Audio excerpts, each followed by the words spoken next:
আসসালামু আলাইকুম বন্ধুরা, সবাই কেমন আছেন? আলহামদুলিল্লাহ আমি ভালো আছি। আমি আজ আপনাদের সাথে একটা বাচ্চাদের নতুন ডিজাইনের একটা ফ্রক শেয়ার করতে আসছি। আপনারা আমার পুরো ভিডিওটা দেখবেন, আশা করি আপনাদের অনেক কাজে আসবে। যারা নতুন হ্যান্ড পেন্টিং কাজ শিখতে চাচ্ছেন তারা আমার ভিডিওগুলো দেখবেন। আমি ছোট ছোট টিপস দিচ্ছি ওখানে, আপনারা এখান থেকে কিছু শিখতে পারবেন, এমনকি হ্যান্ড পেন্টিং কাজ শুরু করতে পারবেন। আমি আস্তে আস্তে আপনাদের সাথে কথা বলতে বলতে দেখেন আমি ফুলের ডিজাইনগুলো করতেছি। আমি আঁকাটা আপনাদের সাথে শেয়ার করেছি, যারা ওই ভিডিওটা দেখেন নাই আমার ইউটিউব চ্যানেলে আছে, ওটা আপনারা দেখে নিতে পারেন আপনাদের সুবিধার্থে। আর আপনাদের সাথে হ্যান্ড পেন্টিং বিষয়ে আমি অনেক টিপস দিচ্ছি, যাতে আপনারা যারা নতুন হ্যান্ড পেন্টিং কাজ করতে চাচ্ছেন বা শিখতে চাচ্ছেন তারা আমার ভিডিওগুলো দেখে আপনারা শিখতে পারবেন।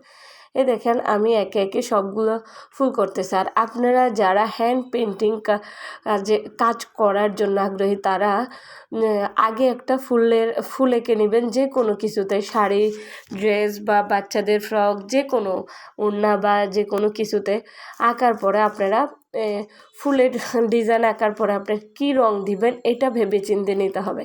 এটা সবচেয়ে বড় একটা টাফ হ্যান্ড পেন্টিংয়ে, যে আমি কী কালারটা দিলে ফুটবে, কী কালারটা বেশি সুন্দর লাগবে সেটা আমাদেরকে আগে চিন্তা করতে হবে। সেটা চিন্তা করার পরে আপনি ওই কালারগুলা নেওয়ার পরে আপনি দেখবেন যে এই কালারটা ফুটতেছে কিনা। একটু আপনাদের যদি আইডিয়াতে না আসে, আপনারা কি ইউটিউব দেখে অনেক কিছু আইডিয়া নিতে পারেন যে এই কালারটা দিলে ভালো লাগবে, এই কালারটা দিলে ভালো লাগবে না, এরকম একটা আইডিয়া।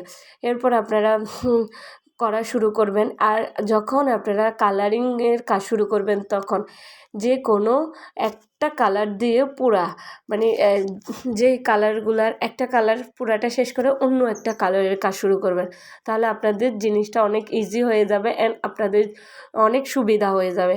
আপনারা এই কাজগুলো, আমার টিপসগুলো আপনাদের কাজে লাগবে। দেখেন আমি বলে, আপনারা যদি একটা করছেন এটা রেখে আরেকটা কালার করলেন, তখন আপনাদের এই কাজটা অনেক লং টাইম সময় লাগবে, তখন এটা আপনাদের থেকেও বিরক্ত লাগবে। আর তুলিগুলো একবার ধোয়া বা করা, ফ্রেশ করা অনেক ঝামেলার কাজ। আর একটা সব সময় 2-3টা তুলি নিয়ে কাজ করা ভালো, এটা আপনাদের সুবিধার্থে। তাহলে আপনাদের কাজ করতে অনেক সুবিধা হবে। এক একটা কালারের জন্য এক একটা তুলি। তারপর আমার পুরা আমি করে ফেলছি আপনাদের সাথে কথা বলতে বলতে। আর আমার এই ভিডিওটি এতটুক যে দেখছেন তাকে অসংখ্য ধন্যবাদ। আমার সাথে থাকবেন, আমার ভিডিওগুলো আপনাদের অনেক কাজে লাগবে যারা হ্যান্ড পেন্টিং নতুন শিখতে চাচ্ছেন।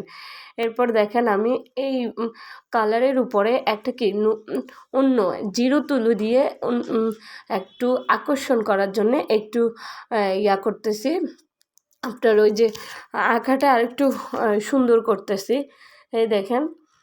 আর এই ছোট ছোট কাজগুলো কিন্তু জিরো তুলি ছাড়া এই আপনার উপরের দাগগুলা বা আন্ডারলাইনগুলা করা সুন্দর হয় না। আপনারা একদম জিরো তুলিটা নেবেন এই কাজ করার সময়, অবশ্যই জিরো তুলি নিতে হবে, না হলে আপনার এই কাজটা কখনো সুন্দর হবে না। আর আমার ভিডিওটা এতটুকু যারা দেখছেন তাদেরকে অসংখ্য ধন্যবাদ। আমার সাথে থাকবেন, লাইক কমেন্ট করবেন, সাবস্ক্রাইব করে সাথে থাকবেন। আপনাদের ভালোবাসা অনেক দূর যেতে চাই। আমার ভিডিওগুলো যদি আপনাদের কোনো কাজে লাগে অবশ্যই কমেন্ট করে জানাবেন, বা কোনো কিছু জানার আগ্রহী থাকলে আমাকে কমেন্টে জিজ্ঞাসা করবেন, আমি অবশ্যই আপনাদের কমেন্টের উত্তর দিব।